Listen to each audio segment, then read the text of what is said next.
የሲዳማ ቡና ደጋፊዎች ሐዋሳን በደስታ እንዳጥለቀለቋት የወጡት መረጃዎች ያሳያሉ።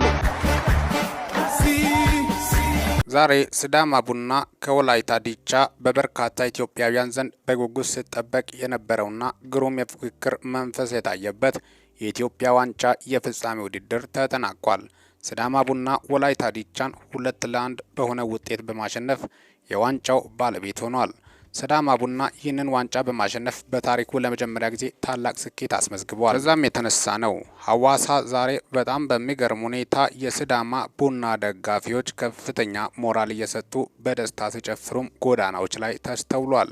ሲዳማ ቡና 2-1 ወላይታ ዲቻን በማሸነፍ ነው ዋንጫ ያነሱት። ከባድ ፉክክርና ጽናት የታየበት ክስተት እንደሆነ ጭምርም ነው የወጡት መረጃዎች የሚያሳዩት። ሚኪ ነኝ ከሚኪ ታቦር ኢንፎ።